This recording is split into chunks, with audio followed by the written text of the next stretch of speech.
Narito ang mga pinakamainit na balita ngayong tanghali. Dating Negros Oriental Congressman Arnie Teves nagpalipas ng gabi sa NBI Detention Facility, sumalang sa check-up at booking procedure.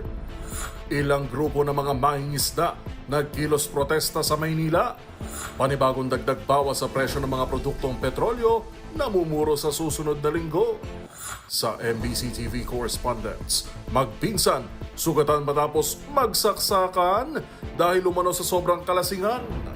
Sa MBC TV Sports Exclusive, Surf Spike Unite 2, malaking tulong para sa paghahanda ng Alas Pilipinas sa AVC Nations Cup World Championship. At sa Showbiz Spotted, pamilya ng OPM icon na si Freddy Aguilar magsasagawa ng memorial service para sa yumaong OPM icon.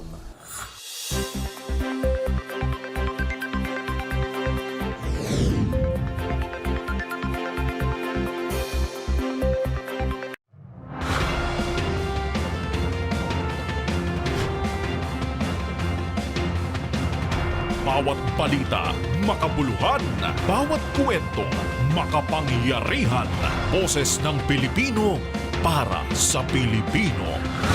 Live mula sa MBC TV Studio. MBC TV Network News.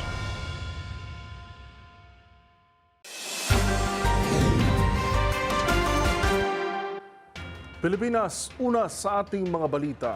Matapos lumapag pasado alas 11 kagabi mula sa Timor-Leste, isinalang na sa booking procedures si dating Negros Oriental 3rd District Representative Arnulfo Arnie Teves sa NBI Detention Facility. Ito'y matapos may turnover sa kustodiya ng Pilipinas ang dating mambabatas kaugnay ng patong-patong na kaso na may kaugnayan sa Degamos Lay case noong 2023. Una sa balitang yan, si Kyle Bulyas.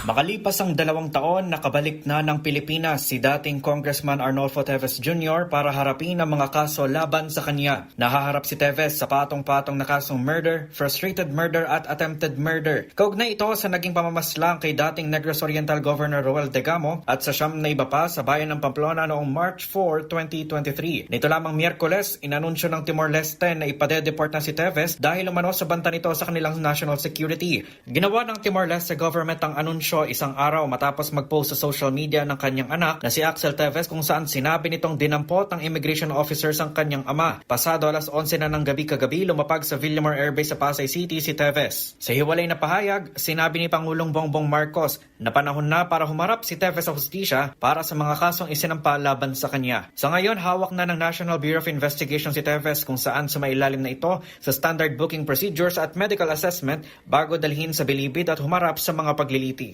Para sa MBC TV Network News, ito si Kyle Bulyas ng DZRH. Una sa Pilipinas, una sa Pilipino. Antabayanan po natin maya-maya ang update sa report na yan. Kaugnay pa rin sa pagdating sa Pilipinas ni Negros Oriental o dating Negros Oriental Representative Arnie Teves. Samantala, sa iba pang mga balita, hinimok ni outgoing Philippine National Police Chief General Romel Francisco Marbil ang kanyang mga kabaro na suportahan ang nakatakdang pag-upo ni Police Major General Nicolas Torre III bilang bagong hepe ng pambansang pulisya. Ayon kay Marbil, subok na ang husay at taglay na prinsipyo ni Torre bilang isang pulis.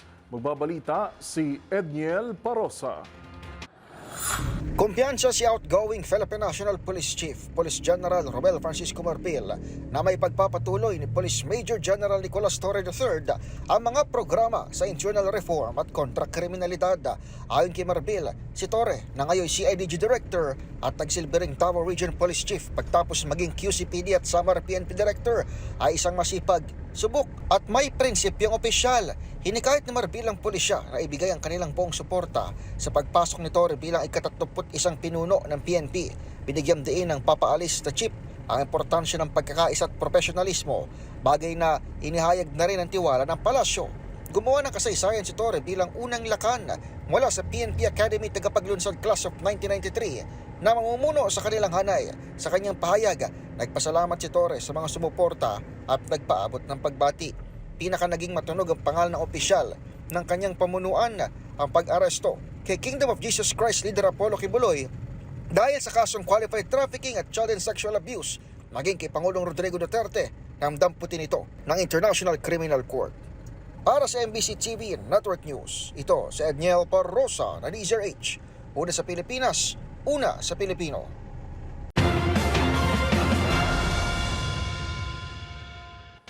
Nirerespeto naman ng House Prosecution Panel ang desisyon ng Senado na iurong ang pagbasa ng Articles of Impeachment laban kay Vice President Sara Duterte sa June 11. Yan ay sa halip na June 2 o araw ng Lunes. Tiniyak din ng isa sa mga House Prosecutor na handang-handa na ang kanilang grupo sa impeachment trial. Sa balitang yan, tinutukan ni Milky Regunan. Nirerespeto ng House Prosecution Team ang desisyon ni Senate President Chis Escudero na iurong sa June 11 ang presentation ng Articles of Impeachment.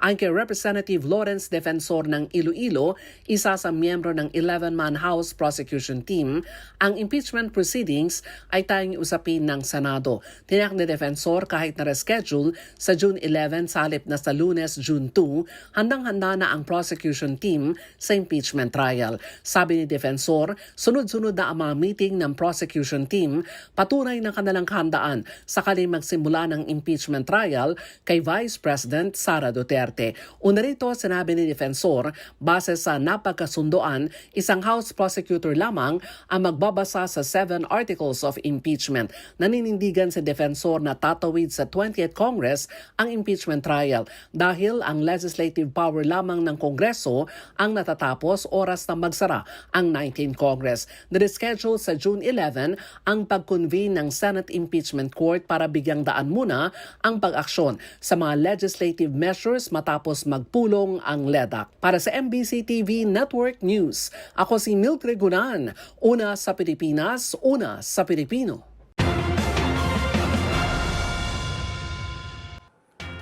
Samantala, isang araw bago ang National Fisherfolk's Day, nagkasa ng kilos protesta sa bahagi ng Mendiola sa Maynila ang ilang grupo ng mga mangingisda mula sa iba't ibang lalawigan sa Luzon. Sigaw nila, wakasan na ang reclamation projects na sumisira sa kanilang kabuhayan. Magbabalita si Boy Gonzales. Ilang araw bago ang pagdiriwang ng National Fisherfolk's Day sa bansa, kaliwat ka ng kilos protesta ng mga mangisda ang ikinasa sa ilang bahagi ng lungsod ng Maynila. Kapwa nananawagan sila sa pamahalaan na itigil na ang sinasagawang reclamation project na nakakasira sa kanilang kabuhayan. Bukod pa ito sa panawagan na bawiin ng Korte Suprema ang kanilang resolusyon na payagan ang mga komersyal at malalaking mangingisda sa loob ng 15 kilometro ng municipal na katubigan. Nasa higit sa 500 mangingisda mula pa sa Cavite, Laguna, Parañaque, Maynila, Navotas, Malabon, Bulacan, Bataan at Zambales ang nagsama-sama kung saan ang iba sa kanila ay nagmarcha pa mula sa Espanya Boulevard patungong Mendiola. Kaugnay nito, may higpit na seguridad ang ipinatutupad ng Manila Police District at ang mga kalsada patungong Mendiola ay agad na isinira sa mga motorista. Hindi rin nila pinayagan na makalapit sa Mendiola ang magkabilang grupo kaya naharang na sila sa bahagi ng Recto Avenue at Legarda. Para sa MBC TV Network News, ito si Boy Gonzales, una sa Pilipinas, una sa Pilipino.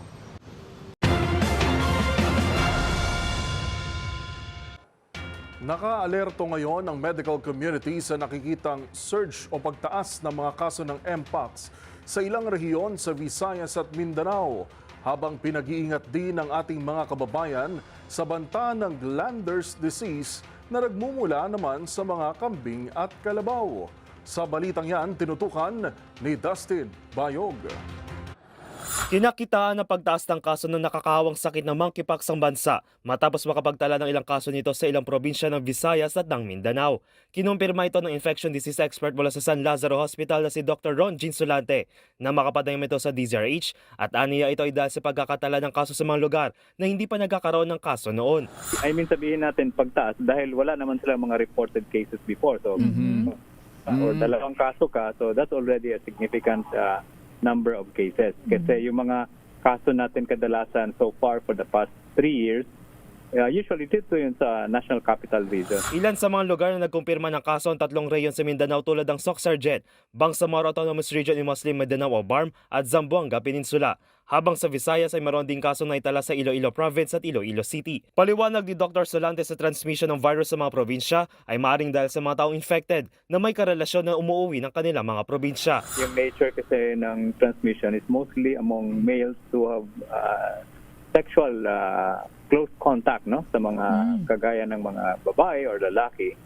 And ito yung mga kaso natin nakikita majority of times, like when I say majority, 90%, no, mga nakikita natin dito sa NCR. So ang ano ko dito, baka meron din silang ganitong mga partners na infected from here and then umuwi sa probinsya. And then they also have partners there na in those areas. So talagang hindi natin mapigilan. Meron talagang cycle of transmission. Nakukuha ang mpox dahil sa direct and close contact tulad ng pakikipagtalik, pagyakap at pakikipag-usap kung saan pwede rin makuha mula sa respiratory droplets ng isang tao. Kaya naman nagbigay paalala si Dr. Solante sa publiko na tandaan ang early symptoms ng mpox tulad ng lagnat, pananakit ng ulo, pagkawala ng gana at ang pagkakaroon ng malisyon sa balat at palagi ang maghugas ng kamay. Samantala, nagbigay din ito paalala tungkol naman sa isa pang sakit na nakukuha sa hayop na glanders disease na kalimitang nakukuha sa mga kambing at kalabaw. Ito ay kasunod ng naitalang 6 na kaso sa probinsya ng Siquijor kung saan 2 na ang namatay. Ang glanders kasi mataas ang fatality rate nito. Kumbaga mataas ang mortality kung hindi ito maagapan. No? Kasi ang ano nito, pwedeng ma-involve ang brain, pwedeng ma-involve ang lungs. No? Bagaman isang rare na sakit, ay pinag-iwas din ni Dr. Solante ang publiko na kumatay pa ng namatay na hayop at saka kakainin dahil dito maaring makuha ang sakit. Samantala, labis na rin ang sinasagawang monitoring at information campaign ng mga opisina ng Department of Health laban sa 2 sakit at upang maiwasan ang outbreak nito sa mga probinsya. Para sa MBC TV Network News, ito si Dustin Bayog ng DZRH TV. Una sa Pilipinas, una sa Pilipino.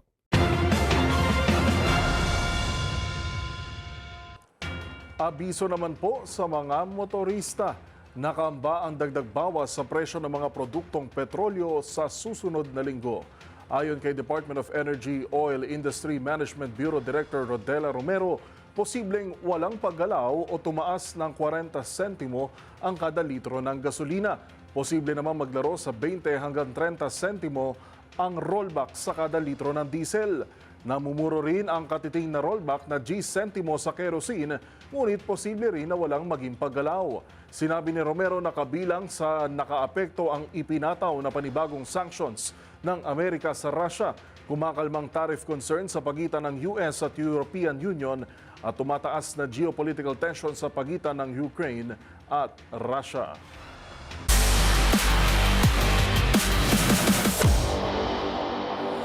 Isang kapanapanabik na experience ang hatid sa mga Filipino volleyball fans sa Amerika dahil nasa New York na ang Alas Pilipinas para sa ikalawang leg ng Serve Spike Unite. Higit pa ito sa pagpapakita ng husay sa volleyball. Ito ay nagpapatibay sa pagkakaisa at ugnayan ng mga Pilipino sa ibang bansa. Magbibigay buhay ang Alas Pilipinas men's volleyball team sa Filipino community sa Amerika sa gaganaping Serve Spike Unite 2 sa June 1 sa St. Francis Preparatory School Gym sa Fresh Meadows, New York. Ang naturang event ay inihahanda ng Phil Nation Select, katuwang ang Philippine National Volleyball Federation o PNVF at layuning mapalalim ang ugnayan ng national team sa mga Pilipino sa ibang bansa. Well, unang-una talaga is yung to celebrate the Independence Day sa New York. Magpa-participate kami doon to represent the Philippine National Volleyball Team. Bukod sa inaabangang exhibition match kontra Film Nation Select, magkakaroon din ng libreng volleyball clinic para sa mga kabataang atleta at meet and greet para sa VIP ticket holders na nagdanais makasalamuha ang kanilang mga idolo. Sobrang grateful kasi nabigyan kami ng ganitong opportunity.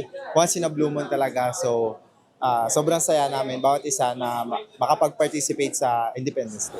Bago ang main event, magkakaroon din ng Senior Men's Volleyball National Tryouts sa May 31 na pangungunahan ng PNVF. Ang naturang event ay bahagi pa rin ng pagsasanay ng Alas Pilipinas para sa mas malalaking tournament tulad ng 2025 AVC Men's Nation Cup at 2025 FIVB World Championship. This is the preparation of September, but volleyball doesn't finish in September.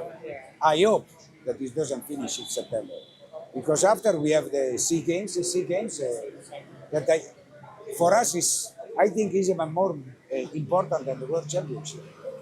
Because World Championship, you have to understand, Philippines is in the World Championship because they organize a World Championship. And we are 56 in the world ranking. So compared to the other, we are in a not very low, but we are not in the same level. And so to get to play against for us is a very big pleasure. Sobrang halaga kasi nga para makita namin kung paano ang international leagues, kumbaga magkakaroon kami ng exhibition games doon para sa scout ng ibang mga PhilAms makasali sa Philippine National Volleyball Team. Hello sa lahat ng Filipino fans sa New York. See you on June 1 sa parade ng Philippine Independence Day. Mula rito sa NAIA Terminal 1, para sa MBC TV Network News, ito si Mili Borja ng Deezer HTV, una sa Pilipinas, una sa Pilipino.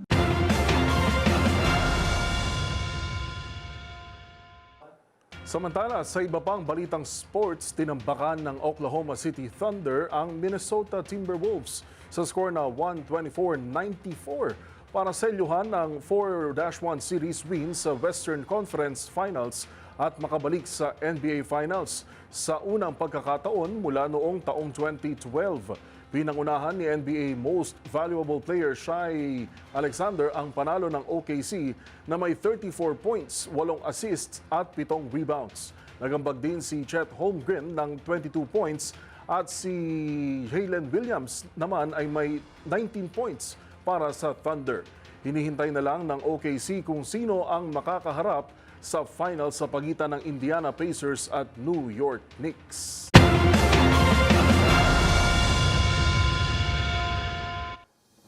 Narito pa ang mga balitang dapat ninyong abangan. Sektor ng edukasyon, agrikultura at kalusugan dapat tutukan ng Kongreso ayon sa taong bayan. Sa MBC TV Global, Elon Musk kumalas sa gabinete ng US President Donald Trump at may falling out nga ba sa Pangulo?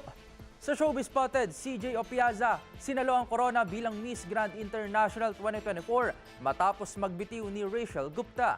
Lahat ng yan sa pagbabalik ng MBC TV Network News.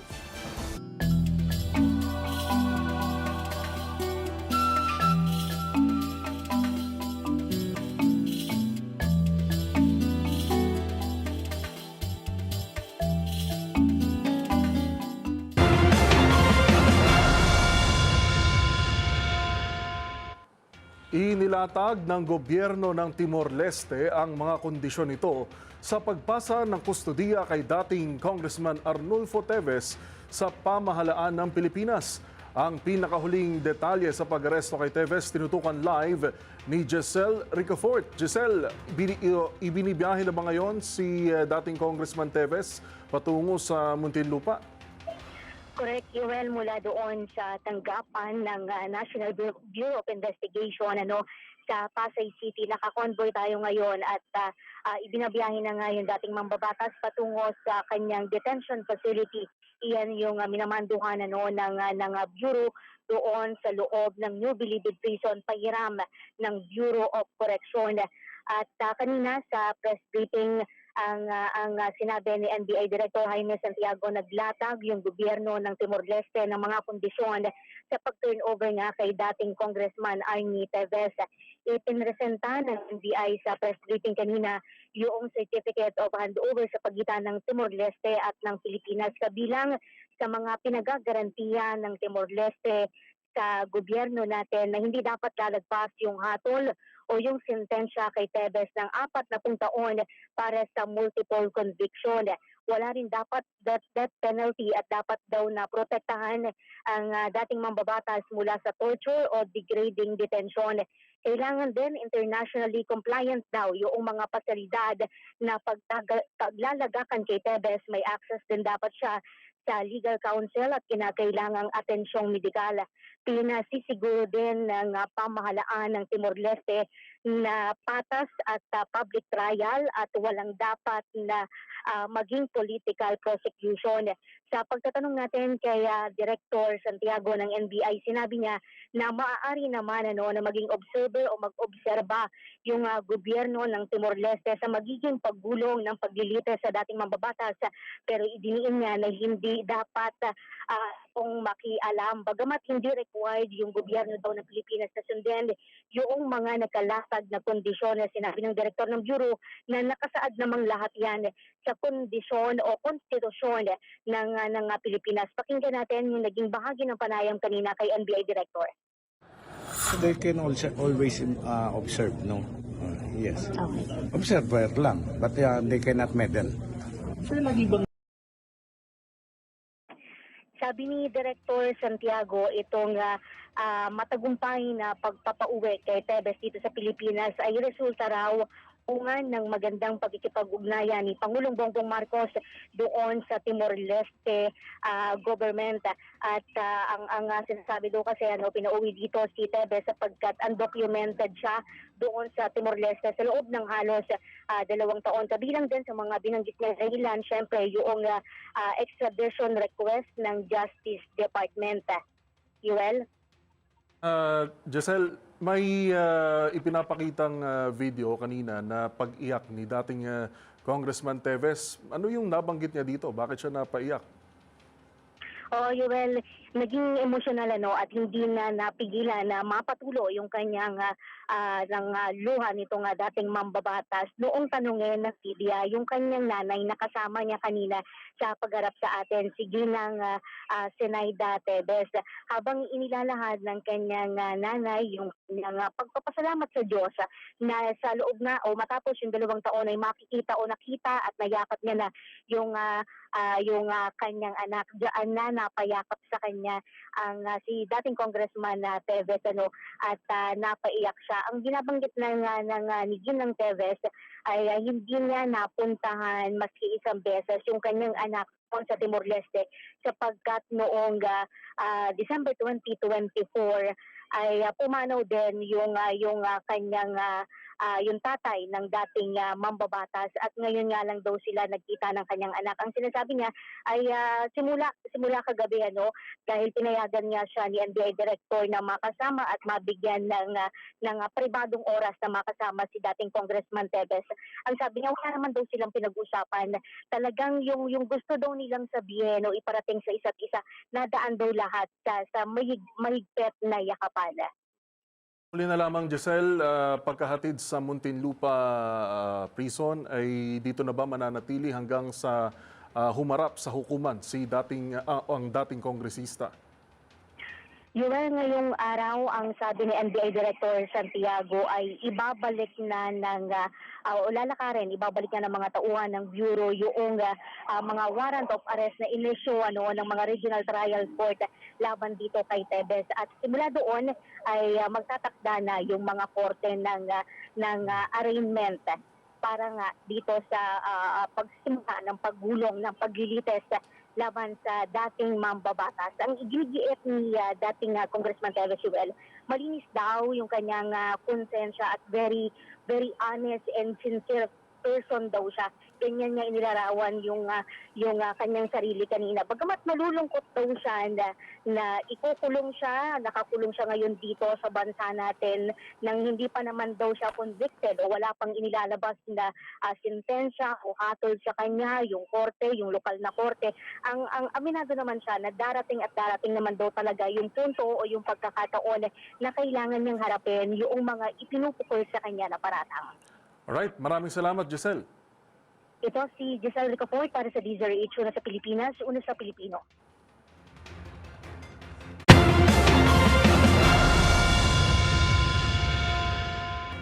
Sa iba pang mga balita, para sa nakararaming mga Pilipino, dapat nang gawing prioridad ng mga mambabatas ang mga pulisiyang tututok sa edukasyon, agrikultura at health sector ng bansa. Batay sa survey ng Social Weather Stations, 87% ang nagsabing dapat unang tutukan ang pagpapabuti ng edukasyon. Sumunod ang agricultural development na may 83% at pagsasaayos ng healthcare system ng bansa. Nais din ng publiko na iprioridad ng 20th Congress ang pagpapalawak ng mga social welfare program sa low-income families, pagpapataas ng minimum wage, gayon din ang paglikha ng mga trabaho, pagpapatupad ng price control at pagpapaigting sa mga reforma sa pamahalaan. Ang naturang survey ay isinagawa sa 1,800 respondents na may margin of error na plus-minus 2.31 matapos ang eleksyon.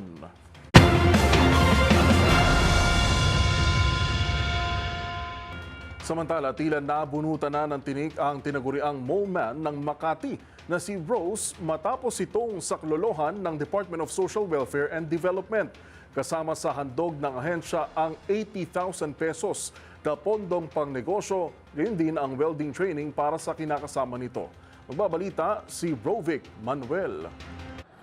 Natunto na kahapon ng mga kinatawan ng Department of Social Welfare and Development o DSWD ang nag-viral na isang babae na biglang lumabas sa isang imbornal sa Makati City. Ayon sa kagawaran, dinala ang babae na kinilalang si Rose sa isang processing center sa Pasay City at isinailalim sa masusing pagsusuri at intervention batay sa kaniyang kalagayan at pangangailangan. Kanina sa isang post ng DSWD sa kanilang Facebook page, bibigyan umano si Rose ng pinansyal na tulong matapos ang naging assessment dito. Ayon kay DSWD Secretary Rex Gatchalian, halagang 80,000 piso ang ibibigay ng kagawaran pag-abot center upang makapagsimula ng isang sari-sari store si Rose. Nabanggit daw kasi nito na pangarap niyang magkaroon ng isang tindahan at base naman sa pagsusuri ay may kakayanan naman ito na ipagpatuloy ang negosyo. Dagdag pa ng kalihim, nakatakdaring dalhin sa kanilang tanggapan ang kinakasama ni Rose na si Jerome upang tulungan sa training dahil marunong ito sa welding. Tutulungan daw nila ito na bumili ng isang welding machine upang may maipandagdag sila sa kanilang kita. Ayon pa kay Gatchalian, kasalukuyan na nilang kasama si Rose at pumayag na tulungan silang hikayatin sa programa ang iba pang mga pamilya at individual na nasa lansangan upang mabigyan ng karampatang tulong, proteksyon at interbensyon. Una rito, kumalat sa social media ang larawan ni Rose na biglang lumabas sa kanal na nasa kanto ng Rufino at Adelantado Streets sa Legazpi Village. Sa ngayon, nilagyan na ng mga otoridad ng steel railing ang nasabing drainage upang maiwasan na itong pasukin o balikan pa. Para sa MBC TV Network News, ito si Rovic Manuel ng DZRH TV. Una sa Pilipinas, una sa Pilipino. Muli namang nagkaroon ng maliit na pagsabog ang Bulkang Taal sa Batangas. Ayon sa PHIVOX, may naitalang minor phreatic eruption sa main crater ng bulkan alas 9:18 kagabi at nagtagal hanggang 9:22 ng gabi. Sa record ng PHIVOX, nagbuga ng 1,500 metro na asupre ang bulkan. Nananatili naman sa alert level 1 ang Bulkang Taal.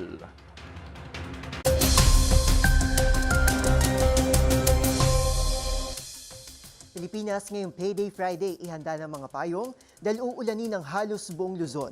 Epekto ng southwesterly wind flow mula sa kanluran at frontal system mula naman sa Hilaga. Asahan ng makulimlim na panahon at kalat-kalat na pagulan sa Ilocos Region, Cordillera, Central Luzon, gayon din sa Cagayan Valley at dito sa Metro Manila. Sa rainfall advisory ng Pag-asa, may banta ng heavy to intense na pagulan sa bahagi ng Ilocos Norte, Apayao, Batanes at Cagayan.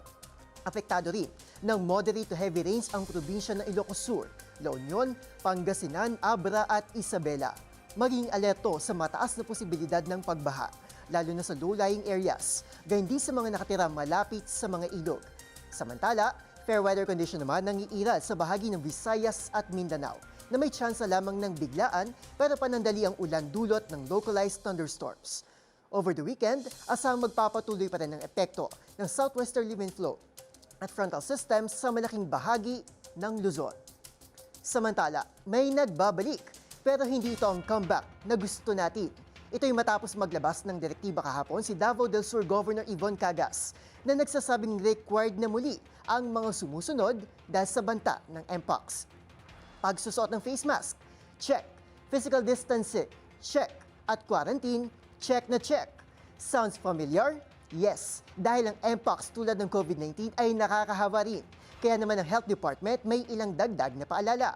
Maliban sa skin-to-skin contact, pwede rin ito makuha mula sa kontaminadong gamit tulad ng damit at kobrekama. Sa report ni Dustin Bayog kanina, nabanggit na isa sa mga distinct na sintomas ng Mpox ay ang rashes, Kung ikukumpara sa chickenpox at measles, ang rashes ng mpox ay nakaumbok at karaniwang nagsisimula sa muka at posible ring lumitaw sa palad at talampakan. Kaya habang maaga pa at hindi pa kumakalat ang mpox, wag po tayong makampante. Ika nga nila, prevention is always better than cure. Para sa MBC TV Network News, ito si Arnold Herrera ng DZRH TV. Una sa Pilipinas, una sa Pilipino.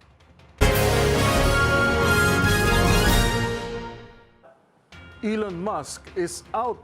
Nagbitiw na sa pwesto si billionaire at Tesla CEO na si Elon Musk bilang special government employee ni US President Donald Trump para raw umano makatipid sa budget. Yan at iba pang mga napapanahong balita mula sa iba't ibang panig ng mundo sa Global Headlines Report ni James Galange. Kinumpirma ng Tesla at SpaceX CEO billionaire Elon Musk ang pagkalas nito sa gabinete bilang special government employee ni United States President Donald Trump. Ito raw ay bilang tulong ni Musk na mabawasan ang paggamit ng pondo at mas mailaan pa niya sa mas kailangang tugunan ni Trump at ng kanyang administrasyon. Ngunit sa isa namang ulat, sinabi ni Musk na isa rin sa dahilan ng kanyang pagbibitiw sa pwesto ay ang pagkadismaya sa pagsuporta ni Trump sa Big Beautiful Bill na anyay isang massive spending bill. Ang Big Beautiful Bill ay isang panukalang bawasan ng pagpataw ng buwis sa mga maliliit na negosyo, social security income at iba pa. Dahil dito, kinakailangan umano ni Trump na maghanap ng kaukulang pondo para tugunan naman ang sabing pangangailangan na siyang hindi raw anya adhikain mula sa isinulong nitong Department of Government Efficiency. Samantala, good news naman mula sa ibayong dagat, magbibigay ng 265 scholarship grants ang Saudi Arabia sa mga Pinoy na nais mag-aral sa kanilang bansa. Ayon sa Embahada ng Saudi Arabia, layunin nito na palakasin ang ugnayan ng kanilang bansa at ng Pilipinas pagdating sa kultura at edukasyon. Ito rin ay upang makapagbigay ng karagdagang oportunidad para sa mga Pinoy na maranasan ng kanilang advanced academic ecosystem. Bukas ang nasabing scholarship para sa mga nagnanais kumuha ng kursong medisina, Arabic language, computer science at marami pang iba. Sakop ng naturang grant ay ang tuition fee, medical insurance, accommodation, round-trip air tickets at financial stipends. Sa iba pang balita, isang landslide naman na naganap sa isang bundok sa Switzerland at natabunan ng kalapit na komunidad na mayroong higit 300 residente. Habang isa naman na napaulat na nawala matapos ang trahedya na patuloy pa rin pinaghahanap ng mga otoridad. Ayon sa mga eksperto, ito raw ay dulot ng lumalalang climate change kung saan kasalukuyang nararanasan ang labis sa pagtaas ng temperatura sa kanilang lugar. Nangako naman si Blatten Mayor Matthias Belwald na gagawin nilang buong makakaya na mahanap ang nawawalang individual at sa kapagtuunan ng pansin na muling makabangon ang nasirang komunidad. At yan naman nakalap nating balita mula sa iba't ibang panig ng mundo. Para sa MBC TV Network News, ito si James Galange ng DZRH TV, una sa Pilipinas, una sa Pilipino.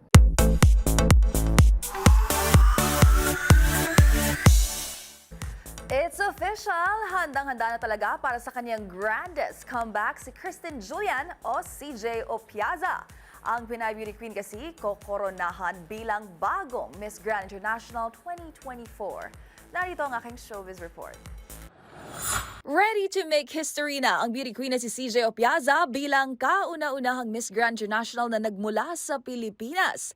Kasunod ito ng issue sa pagitan ng Miss Grand International Organization at ni Rachel Gupta mula India na binitawan ang kanyang titulo. Bilang first runner-up noong Miss Grand pageant last year, si CJ o Kristen Julian ang papalit sa nabakanting pwesto. Batay sa anunsyo ng Miss Grand, kasado na sa June 3 ang crowning ceremony sa Bangkok, Thailand para sa Pinay Beauty Queen. Sa pamamagitan naman ng isang Instagram post, nagpahayag na ng pagtanggap si CJ bilang bagong Miss Grand International 2024. Anya, gaya ng isang phoenix, ready na raw ito para sa kanyang comeback to conquer the grandest heights. Mga gunita na kamakailan lang nagbitiw si Rachel Gupta bilang Miss Grand International 2024 dahil sa umano'y broken promises, mistreatment at toxic environment.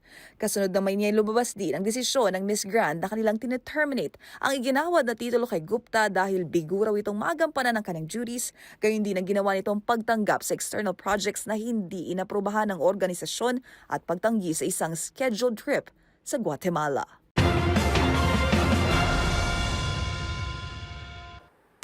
At sa aking pagbabalik, pamilya ni Ka Freddy Aguilar magsasagawa ng memorial service para sa yumaong OPM icon. Manatiling nakatutok dito lang sa MBC TV Network News, VRV.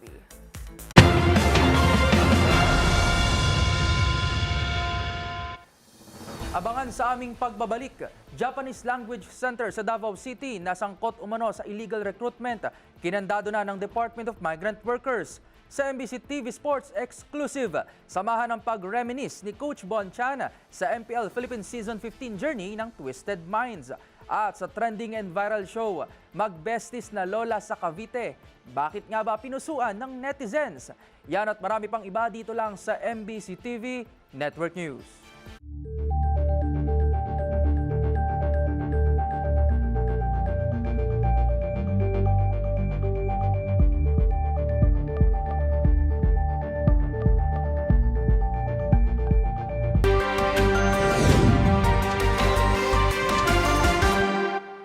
Sa pagpapatuloy ng ating balitaan, tila sinaniban ng espiritu ng alak ang dalawang magpinsan sa Pangasinan matapos mauwi sa tagaan. Ang dapat sanay, tagayan lang.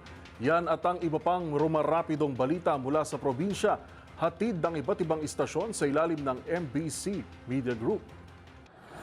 Parehong nilalapatan na ng luna sa Western District Hospital sa Alaminos City, Pangasinan ang magpinsang magsasaka dahil sa tinamo nilang saksak at taga sa kanilang katawan. Ang mga biktima ay kinilalang sila Raquel Cambad Dulyaga, 54 anyos at Rogelio Cambad Jr., 50 anyos, kapwa residente ng Barangay San Vicente sa Bayan ng Bani. Sa ulat ni OIC Chief of Police Major Dennis Cabigat, alas 9 ng gabi naganap ang insidente sa kanilang lugar kung saan nag-inuman muna sila hanggang sa nagkaroon ng mainitang pagtatalo. Nagad ay pumulot ng bote ng alak si Raquel at ibinatok kay Rogelio. Gumanti naman si Rogelio ng pagbalibag ng upuan at sa puntong ito ay kumuha na si Raquel ng itak at sinugod si Rogelio na may hawak na rin kutsilyo at agad ay sinaksak sa tiyan ang ginang at kahit ito'y sugatan ay nagawa pang pagtatagay ng pinsan. Kapwa dugong itinakbo sa paggamutan ng kanilang kanak ang dalawa na nakikita ng mga investigador na motibo sa pangyayari ay dahil sa kanilang kalasingan.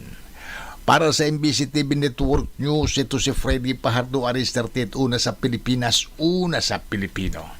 Balita mula sa Davao City. Muling ipinag-utos kahapon ng umaga ng Department of Migrant Workers o DMW ang papapasara ng isang Japanese Language Center sa Davao City dahil sa pagkakasangkot nito sa illegal recruitment. Ang pasilidad na kinilalang Sincere Japanese Skills Academy Incorporated ay kaapat na training center na isinara ng DMW sa loob lamang ng 2 linggo. Nauna nang ipinasara ng ahensya ang 3 katulad na pasilidad sa Bulacan at Cebu. Batay sa investigasyon, hindi lamang nagbibigay ng Japanese language training ang nasabing kumpanya, kundi nangako rin ng trabaho si Japan na pag-alamang nakipag-ugnayan pa ito sa Advanced Ability Association o AAA, isang huwad na recruitment group at sa isang lisensyadong recruitment agency para umanos sa pag-aayos ng mga trabaho sa ibang bansa. Ang operasyon ng DMW ay nagugat sa mga reklamong inihain ng ilang overseas Filipino workers sa Migrant Workers Office sa Tokyo. Ayon sa kanilang testimonya, sinisingil sila mula 3,000 hanggang 50,000 pesos para sa training kapalit ng pangakong trabaho bilang caregiver, food and beverage staff o ground handler sa aviation industry. Ngunit kailangan pumasa muna sa isang pagsusulit pagkatapos ng kurso. Ang closure ng Sincere ay sinagawa bisa ng Closure Order Number 14 Series of 2025. Isasama na sa DMW list of persons and entities with derogatory record ang Sincere at ang mga opisyal nito at inaasahang maharap sila sa kasong illegal recruitment. Para sa MBC TV Network News,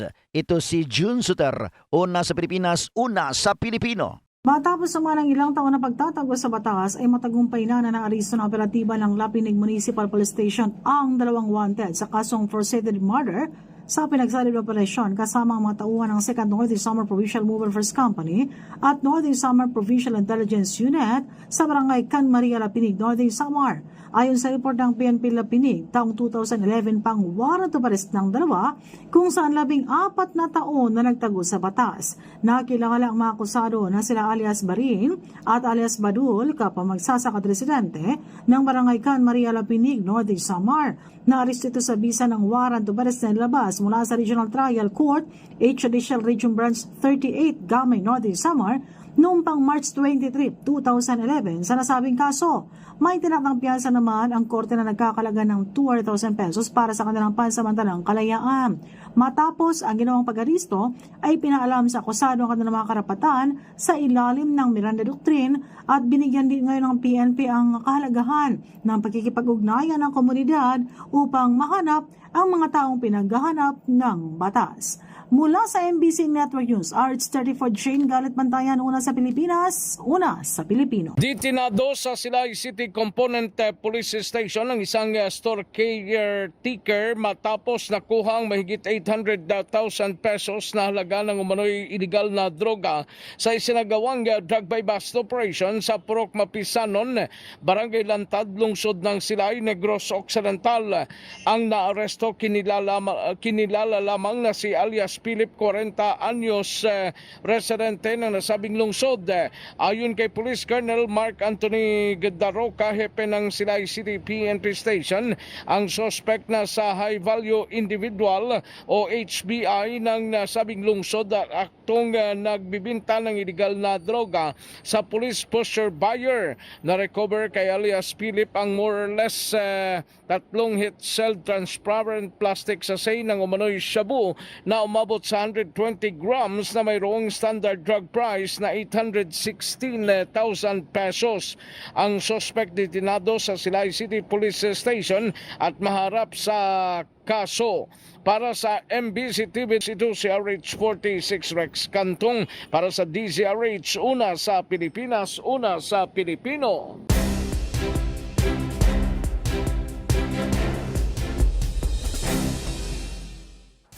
Decades of Friendship. Ito ang isinalamin sa kwelang tagpo ng dalawang mag-best friend na lola habang nanonood ng prosesyon sa Cavite. Para kasi hindi mangalay, ang isang lola ay ipinahiram ang kanyang wheelchair sa kanyang BFF. At nang umupo na ang kanyang BFF, siya namang pagkandong ni lola na may-ari ng wheelchair sa kanyang kaibigan. Eksenang nagpaantig sa netizens. Ang hashtag BFF goals ng two grandmoms, panoorin sa report ni Dustin Bayog.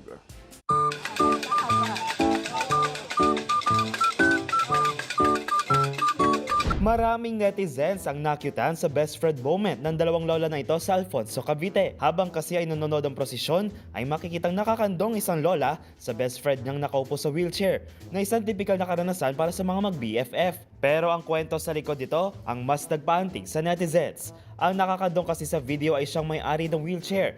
Nakita niya raw kasi ang kanyang BFF na nakatayo habang nanonood ang prosesyon, kaya naman inalok niya itong maupo sa wheelchair. At nang maupo si Lola, ay siya rin pagkandong ng kanyang BFF. Hashtag best friend goals. Para sa uploader na si Kimberly Ilaja, mag-best friend na raw ang dalawang lola sa loob ng 50 years na pareho naging guro at ngayon pinatutunayan that friendship is endless. Marami namang netizens na nakita sa moment na ito ng two grandmoms. Habang para sa isang netizen, ay sana raw ay magkaroon din siya nito sa future. Samantala, ang video ng dalawang lola ay umabot na nga sa higit 900,000 views sa TikTok na mayroong higit 100,000 hearts sa naturang platform.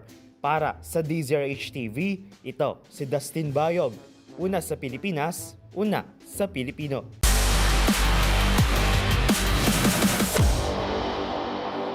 Bagamat maagang natapos ang kampanya ng esports team na Twisted Minds sa MPL Philippines Season 15 playoffs, para sa head coach nito na si Bon Chan, walang pinagsisisihan ang kanyang team. Tutukan ang naging eksklusibong panayam ni Matchpoint Millie Borja. Isang bagong pangalan, isang bagong simula para sa mga pamilyar na muka. Pinasok ng esports team na Twisted Minds ang Mobile Legends Bang Bang Professional League Philippines Season 15. Sa likod ng naturang team, ang matagal ng haligi ng MLBB sa Pilipinas, si Coach Christopher Bonchan Rica Plaza, isa sa mga nasa likod ng tagumpay ng dating Blacklist International. Kasama niya ang ilang dating manlalaro ng Blacklist, ilang veteranong nagbalik sa MPL at isang baguhang may pangakong kinabukasan. Nabuong story ng Twisted Minds sa Season 15, siguro unang-una doon na sobrang minamaliit kami ng ibang fans, ng ibang tao, pero okay lang ngayon. Sabi ko naman sa kanila, hindi disadvantage para sa atin yan. Ibig sabihin, wala silang ina-expect sa atin. Then kung makakagawa tayo ng something like unexpected, talagang makikita nila kung sino kayo. Sa kabila ng mga pagdududa, pinatunayan ng Twisted Minds na kaya nilang makipagsabayan. Umabot sila sa playoffs at hinarap ang defending world champion sa Onyx Philippines, kung saan napuwersa pa ng mga ito ang nail-biting deciding Game 5. Based naman dun sa naging performance nila, tinanong ko sila, may regrets ba kayo sa kung anong naging result? Wala naman dahil binigay nila lahat ng best nila. Bagamat agad natuldukan ng kampanya, para kay Bonchan, higit pa sa pagpasok sa playoffs ang layunin ngayong season. Ako naman, natutunan ko siguro this season na regardless kung ano yung kung sino or ano yung mabuo yung roster sa MPL, never mapupunta sa isip mo dapat as a coach na hindi, ang hina naman nito, hindi. Always mong hahanapan ng solusyon kung ano yung mga pagkukulang ng mga players mo, ano ba yung weakness nila, paano mo ma-eliminate yung mga yon and magtuturn siya into strength.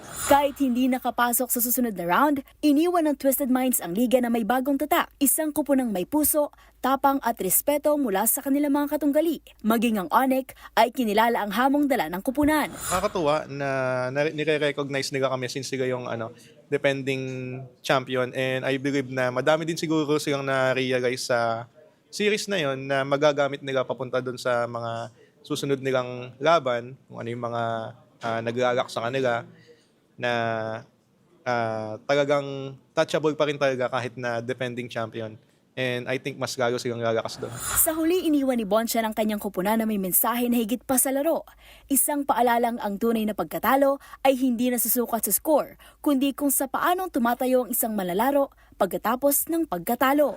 Regardless kung anong naging result, sobrang proud pa din ako sa pinakita nila kahit na hindi namin nakuha yung gusto naming result, as long as magpapatuloy pa din kami at mag-quit. Hindi mo masasabing talunan ang isang natalo kung hindi siya mag-quit, kung patuloy pa din siyang maglalaro. So, masasabi mo lang talagang talunan pag natalo ka, tapos nag-quit ka na.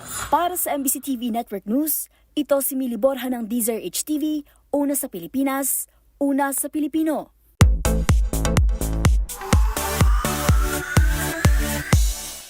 Tatlong araw nang nakalipas mula ng pumanaw at agad ding inihatid sa kanyang huling hantungan ang music legend na si Ka Freddy Aguilar.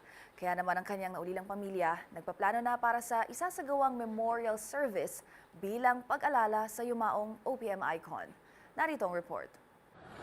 Kasunod ng agad na paglilibing kay Ka Freddy Aguilar bilang pagsunod sa Islamic tradition, magsasagawa ang kanyang pamilya ng memorial service bilang pag-alala sa yumaong OPM icon. Ito ang inanunsyo sa pamamagitan ng isang Facebook post ng anak ni Ka Freddy na si Cheyenne Aguilar. Sa ngayon, pinaplano na raw nilang isasagawang memorial service at ibabahagi sa publiko ang mga detalye oras na maisaayos na ito. Para naman sa mga tagahanga na nais bumisita sa puntod ng namayapang singer, ibinahagi rin ng anak ni Ka Freddy ang ilang alituntunin sa pagbisita sa Manila Islamic Cemetery, gaya ng mga ipinagbabawal na kasuotan at hindi rin pinahihintulutan doon na magdala ng bulaklak, kadila, pagkain, inumin o anumang bagay na iaalay o ilalagay sa puntod. Samantala, nagpaabot naman ng pasalamat ang naulilang anak ni Ka Freddy sa lahat ng mga nakiramay sa kanilang pamilya. Aniya, music icon para sa iba, pero para kay Cheyenne, ang kanyang tatay ang itinuturing niyang source of strength, tagapayo at hero. Pumanaw si Freddy Aguilar na nagpasikat ng mga kantang Anak, Bayan Ko at Magdalena noong 27 ng Mayo dahil sa multiple organ failure sa edad na 72.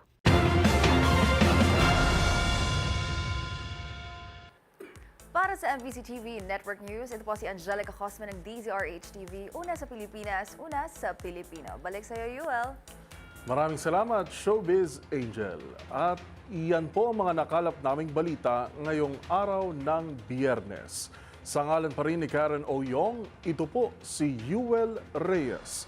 Magkita-kita tayo muli sa darating na Lunes para sa mga balitang makabuluhan, mga kwentong makapangyarihan. Hatid pa rin ang boses ng Pilipino para sa Pilipino. Ito ang MBC TV Network News. Una sa Pilipinas, una sa Pilipino.